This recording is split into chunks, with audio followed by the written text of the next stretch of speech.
Hola, ya vimos cómo se diferenciaban las gónadas y los sistemas reproductivos en vertebrados.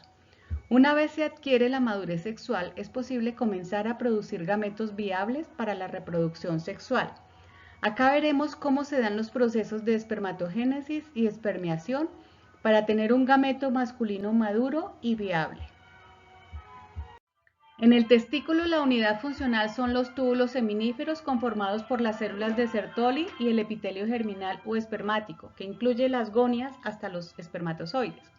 El tejido conectivo circundante es el tejido intersticial, que incluye a las células de Leydig, vasos sanguíneos, fibras, fibroblastos y rodeando todo del testículo la túnica albugínea. Si observamos un túbulo seminífero en corte transversal, podemos ver el epitelio del túbulo seminífero con células de Sertoli y las células del epitelio espermático, de gonias a espermatozoides. El túbulo seminífero es la unidad funcional del testículo. Rodeando cada túbulo seminífero está el tejido intersticial en donde encontramos a las células de Leydig productoras de andrógenos, vasos sanguíneos y fibras de tejido conectivo. Acá, en corte histológico de un testículo de mamífero, podemos distinguir el epidídimo que, como es tan convoluto, se ve en corte transversal como si fueran muchos ductos, pero en realidad es uno solo, la túnica albugínea gruesa y los túbulos seminíferos que tienen un lumen abierto. En un acercamiento mayor podemos ver la túnica albugínea, que es un tejido conectivo denso regular del mismo tipo de los tendones, que rodea y delimita el testículo. Los túbulos seminíferos se observan con su epitelio espermático y el lumen central. Entre los túbulos seminíferos se encuentra el tejido intersticial. Varias imágenes de los túbulos seminíferos. Los túbulos seminíferos se separan del tejido intersticial que los rodean por la membrana basal. Observen en el lumen de los túbulos seminíferos los espermatozoides. Todos estos son flagelos de los espermatozoides que siempre van hacia el lumen. Los túbulos seminíferos están compuestos por el epitelio germinal espermático que está adherido a la membrana basal de los túbulos entre las células de Sertoli. Las espermatogonias hacen contacto con la membrana basal. Por mitosis originan los espermatocitos, los primarios, que iniciarán la meiosis. Las células de Sertoli son las células nodriza que soportan a las células germinales durante la espermatogénesis. Con más detalle podemos apreciar cómo es el epitelio espermático y su relación con las células de Sertoli. Las células de Sertoli se mantienen unidas a la lámina basal del epitelio y están en contacto entre sí por brazos citoplasmáticos y a su vez envuelven con su citoplasma a todas las células de la línea germinal. Las células de Sertoli son células fundamentales para el proceso de la espermatogénesis. Unas de sus funciones son las siguientes. Son las responsables del mantenimiento de la espermatogénesis, es decir, con base en ellas que las células de la línea germinal pueden hacer el proceso espermatogénico. Adheridas a la membrana basal de cada tubo y sosteniendo todas las células de la línea germinal. Sufren grandes cambios de tamaño y forma asociados con el estado reproductivo y la actividad reproductiva del macho. Pueden formar un sinsitio, es decir, entre ellas pueden estar involucrados su citoplasma con los citoplasmas de otras células.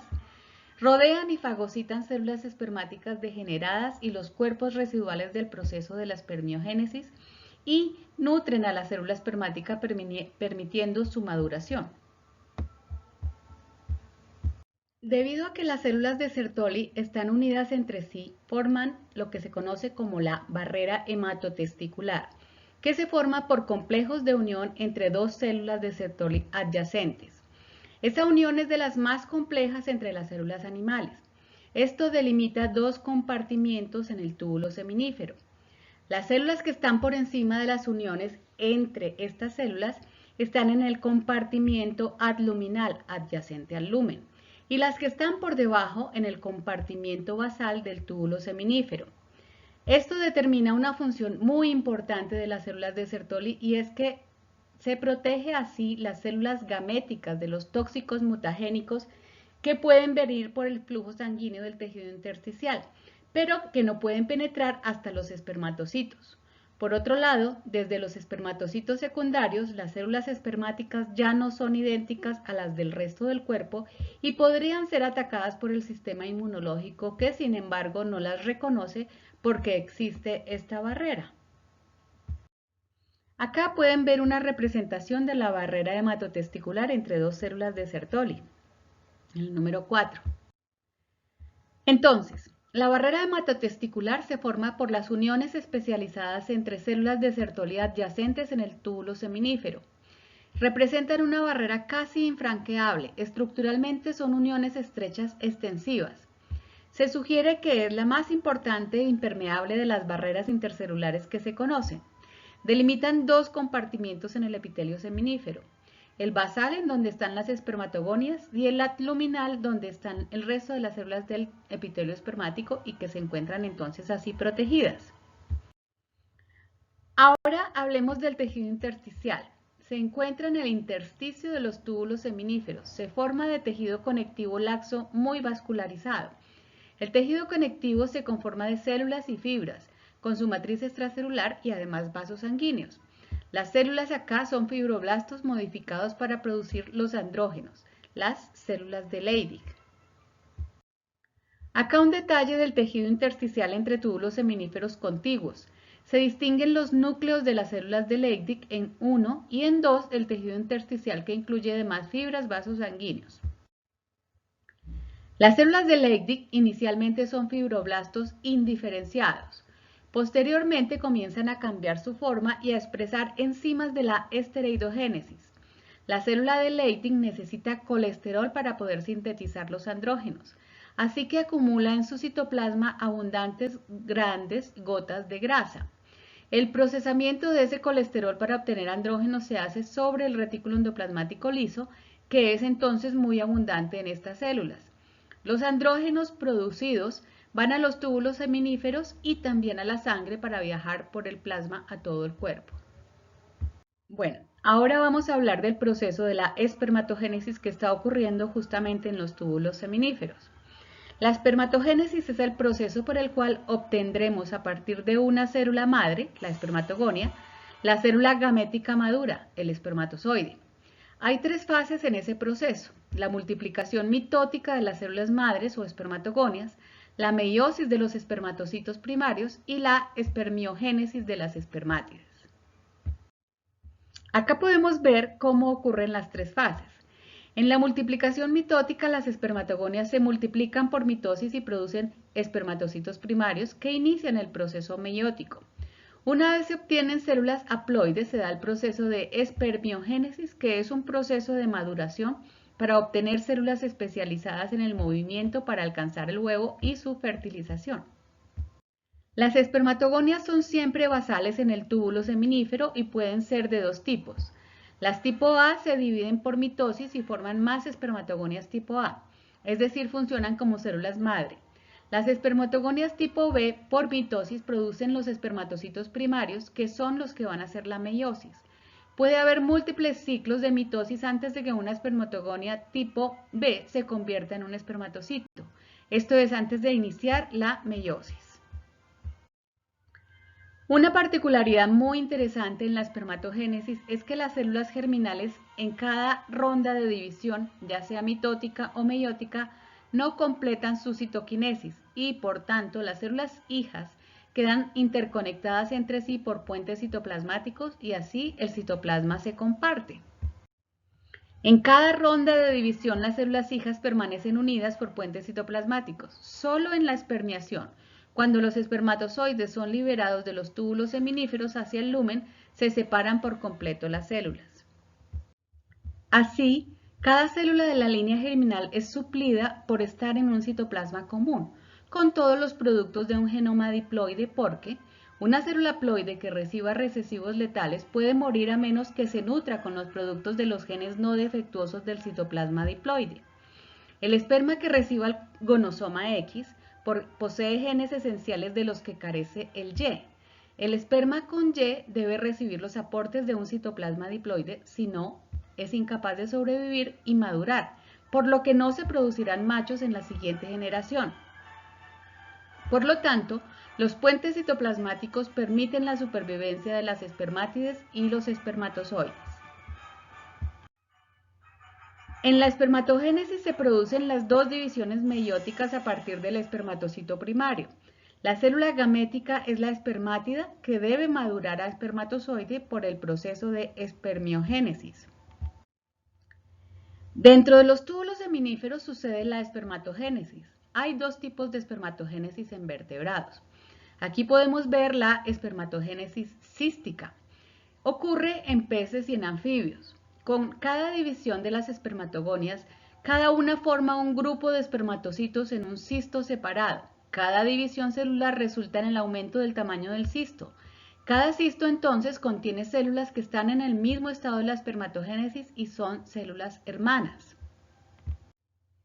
Si miro un corte transversal del túbulo seminífero, veré que las células del mismo estado se agrupan en cistos alrededor del tubo. Los cistos se asocian a las células de Sertoli. Veámoslo aquí con más detalle. En esta representación gráfica de un túbulo seminífero en corte transversal se observa en un extremo las espermatogonias y las células de Sertoli, los triángulos azules. A partir de la multiplicación de las espermatogonias tipo B, se observa que se rodean en un nido o en un cisto. En cada ronda de división de todo el proceso, las células hermanas quedan incluidas en el mismo cisto. Finalmente, los cistos de espermatozoides se liberan al lumen del túbulo y son expulsados por los conductos eferentes al resto de los ductos para salir del cuerpo del animal. Los túbulos seminíferos entonces se organizan con las células más basales, las espermatogonias, y luego comienzan a organizarse los cistos en orden de la línea espermatogénica, hasta que los cistos de espermatozoides quedan hacia los ductos eferentes. En algunos peces y anfibios los espermatozoides salen empaquetados en estructuras denominadas espermatóforos en anfibios y espermatozeugmata en peces. Usualmente están rodeados por capas de gelatinas e incluyen mecanismos de eliminación de los espermatozoides, por ejemplo, barbicelos. Por lo tanto, el último cisto que se organiza en la estructura del túbulo seminífero será el cisto donde se organicen los espermatozeugmata. Esta espermiación de una caja de espermatozoides facilitará que los espermatozoides no se diluyan fácilmente en el agua durante la fertilización de los huevos. Hay varias especies de peces que tienen espermatozoides redondos. En esta imagen podemos ver cistos de diferentes tipos celulares y uno que está en proceso de espermiación. En especies de reproducción continua o prolongada, puede haber cistos en diferentes estados de la espermatogénesis, como en este caso, mostrando todos los diferentes estados del avance de la espermatogénesis. Esto es común en especies tropicales con reproducción continua. En especies con reproducción estacional y explosiva, si viéramos un corte transversal de los túbulos seminíferos, encontraríamos que todos los cistos se observan en el mismo estado de la actividad espermatogénica. Es decir, que los cistos todos van al tiempo. La espermatogénesis no cística es la que ya hemos visto porque es propia de los amniotas. En ella, cada ciclo de la división celular del proceso espermatogénico sigue un arreglo centrípeto, desde la base hacia el lumen, dentro del túbulo seminífero. Esto es en orden secuencial desde la lámina basal hasta el lumen. Podemos apreciar cómo las células se arreglan desde la región basal hasta la luminal en el orden en que van siendo formadas dentro del proceso de la espermatogénesis. Las células luminales serán siempre los espermatozoides. Cuando comparamos los tipos de espermatozoides podemos ver cómo la disposición cambia dentro del túbulo. En la espermatogénesis cística vemos cómo los cistos de todos los tipos celulares pueden estar hacia el lumen, mientras que en la espermatogénesis no cística solamente las fases más adelantadas del proceso espermatogénico son las que van al lumen. En cada túbulo seminífero en la espermatogénesis cística y no cística se incluyen exactamente los mismos elementos, pero la organización en los túbulos es muy diferente. En amniotas es como si fuera horizontal y en anamniotas es como si fuera vertical o longitudinal dentro del túbulo. Ahora veamos la espermiogénesis, que es el proceso de maduración de la espermátide para que se convierta en una célula funcional para la fertilización, el espermatozoide. No es una división celular, es un proceso de morfogénesis. Pasamos de las células redondeadas a células especializadas con una forma particular. La espermátide es una célula redondeada de núcleo grande, citoplasma abundante. El aparato de Golgi se llama idiosoma, tiene 2 centriolos, se llama diplosoma, tiene mitocondrias y el resto de organelos típicos de una célula animal. La espermátide ya es haploide y se considera entonces como un gameto inmaduro. Acá se puede ver cómo cambia la forma de la espermátide hasta llegar a ser un espermatozoide. Veamos. Observen acá por favor los componentes celulares y qué pasa con ellos. En amarillo se ve un lisosoma producido por el aparato de Golgi que se acomoda sobre el núcleo para formar el acrosoma, que contiene enzimas hidrolíticas que se usarán durante la fertilización. El acrosoma se ubica sobre el núcleo a manera de capuchón, el capuchón acrosomal. De otro lado, vean la posición relativa de las mitocondrias en rosa, cómo se organizan en la región opuesta al capuchón acrosomal y alrededor de lo que será el flagelo. En el espermatozoide se puede ver la organización alrededor de la parte más proximal del flagelo de las mitocondrias. Ellas proveerán de energía al flagelo para el movimiento y así el desplazamiento del espermatozoide. La espermiogénesis es el proceso por el cual un gameto inmaduro pasa a uno maduro. Es un proceso de maduración y diferenciación, como ya hemos dicho. Hay varias fases que vamos a ver ahora: la fase del Golgi, la fase de la capucha, la fase acrosomal y la fase de maduración. Entonces suceden varios cambios en la espermiogénesis, que tienen que ver con cambios a nivel del citoplasma y del núcleo. A nivel del núcleo, el cambio más importante es la hipercondensación de la cromatina para reducir el volumen y tamaño del núcleo a su máximo.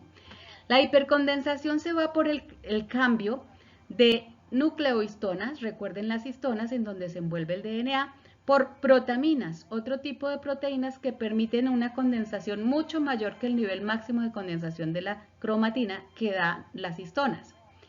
En el citoplasma va a darse el desarrollo del acrosoma y su localización en el capuchón acrosomal. A nivel del centrosoma se da el cambio a nivel centriolar para organizarse en el otro polo acrosomal para formar el o los flagelos, porque hay espermatozoides con más de un flagelo. Y como vimos, la organización de las mitocondrias para formar la vaina mitocondrial en la parte proximal del flagelo. Todo esto además acompañado por la eliminación del citoplasma residual, es decir, el citoplasma con el que no se va a cargar el espermatozoide en su viaje. El resultado es un cambio de forma drástico de la célula gamética que resulta en una célula que va a moverse cargando básicamente su información genética y lo que requiere para el movimiento y la penetración de la membrana de la célula huevo. En la fase del Golgi se producen enzimas hidrolíticas para formar el contenido acrosomal. Recordemos que el acrosoma es un lisosoma muy grande especializado. Las enzimas hidrolíticas servirán para degradar la membrana vitelina del huevo a fertilizar. Inicialmente serán vesículas pequeñas producidas desde el aparato de Golgi o gránulos proacrosomales que comenzarán a fusionarse para formar el gran acrosoma. Al tiempo, los centriolos comenzarán a migrar hacia el polo opuesto de donde está el aparato de Golgi. En la fase de capuchón, el acrosoma comienza a ubicarse sobre el núcleo. Luego se aplana y forma un capuchón con una membrana externa y una membrana interna que da sobre la membrana nuclear. El aparato de Golgi migra hacia la parte posterior de la célula y los centriolos se ubican para comenzar a organizar los microtúbulos que formarán el o los flagelos. En la fase acrosomal, el núcleo de la espermátide comienza a elongarse y es cubierto en su mayoría por el acrosoma. Se forma progresivamente el cuello del espermatozoide y el anillo. Estas dos estructuras delimitan el sitio donde se organizarán las mitocondrias para formar la pieza media y principal del flagelo del espermatozoide. En la fase de maduración, las mitocondrias se organizan a manera de espiral sobre la parte anterior del flagelo y por debajo del cuello, definiendo la pieza media del espermatozoide. La cabeza del espermatozoide se constituye exclusivamente entonces por el núcleo alargado e hipercondensado y su capuchón acrosomal, delimitado por la membrana celular. el exceso de citoplasma o citoplasma residual se elimina y esa gota citoplasmática se llama cuerpo residual. Hablemos ahora del proceso de la espermiación. En la espermiación, los espermatozoides son liberados del citoplasma de las células de Sertoli al lumen del túbulo seminífero. Durante la espermiación se remodela el esperma de manera que se libera de su citoplasma residual y del citoplasma de la célula de Sertoli. Para esto último requiere cambiar moléculas que le mantenían adherido en el citoplasma de las células de Sertoli. Esto se logra por acción de la hormona luteinizante o LH. La espermiación en vertebrados puede ocurrir permanentemente o ser inducida solo durante el coito. Entonces volvamos de nuevo a las células de Sertoli porque además de las funciones anteriormente vistas también actúan en papel mecánico o de sostén, derivan de la membrana basal y extienden su citoplasma hasta el lumen tubular albergando los diferentes tipos de células de la línea germinal y en intercambio metabólico con las células germinales y de secreción del fluido testicular. Células receptoras o células blanco de la FSH, la hormona foliculoestimulante, que en respuesta sintetizan la proteína fijadora del andrógeno, que permite conservar altos niveles de testosterona en el túbulo seminífero para crear un ambiente para que se dé la diferenciación de las células espermáticas. Facilitan la espermiación, ya lo vimos, y degradan el citoplasma residual. Finalmente, preservan la barrera hematotesticular. Vamos a hablar ahora entonces de los espermatozoides. Mientras el ovocito es la célula más grande en el organismo animal, por volumen, el espermatozoide es la célula más pequeña. Su estructura es relativa al mecanismo de fertilización. Se clasifican en tres tipos básicos: espermatozoides primitivos, derivados aflagelados y derivados flagelados. El tipo primitivo es flagelado siempre. Se encuentra en animales que sueltan el esperma en el agua. La cabeza es redondeada a cónica. Contiene el núcleo y el acrosoma. La pieza intermedia, que es donde se encuentran las mitocondrias, generalmente es muy corta y muy pegada a la región del cuello. La pieza principal es muy larga y constituye básicamente todo el flagelo. Aquí tenemos una imagen. Miren por favor la cabeza redondeada, las mitocondrias alrededor del cuello, pero no más allá del cuello. Todos estos son ejemplos de espermatozoides tipo primitivo. En contraste, los flagelados tipo derivado se encuentran en organismos con fertilización interna o los espermatozoides que se liberan en la proximidad de la abertura genital de la hembra. La cabeza y la pieza intermedia son muy alargadas. En la pieza intermedia las mitocondrias se distribuyen homogéneamente formando una vaina mitocondrial muy organizada. Pueden ser biflagelados o multiflagelados. El espermatozoide humano es de tipo derivado flagelado. Acá podrán ver con despacio sus partes. De nuevo acá el espermatozoide humano. Miren la cabeza de frente y de lado. De frente es redonda y se parece más a un esperma primitivo, pero se diferencia porque tiene una pieza intermedia muy desarrollada con ese arreglo helicoidal de mitocondrias. De lado la cabeza ya no es redondeada sino cónica. Acá vemos espermatozoides de otros mamíferos. Algunos espermatozoides tienen además membranas ondulantes o como en roedores la cabeza en forma de hoz. La convención de que tenemos de la forma de los espermatozoides cambia y se pierde cuando vemos estos ejemplos de espermatozoides derivados en muy diferentes grupos. En K, el humano para comparación. El humano se parece mucho más a un espermatozoide tipo primitivo. Otros ejemplos de espermatozoides flagelados derivados en los de la derecha son de insectos, en los de la izquierda son de aves. En las aves se tiende a tener formas helicoidales de todo el espermatozoide, no solamente de la cola, y membranas ondulantes como pueden ver en la figura. Ahora vemos los tipos derivados aflagelados, es decir, que no tienen un flagelo. Los espermatozoides derivados no flagelados se pueden encontrar en grupos muy diversos. La diversidad de espermatozoides se relaciona con el tipo de fertilización interna o externa y en qué medio se dará el encuentro de los gametos.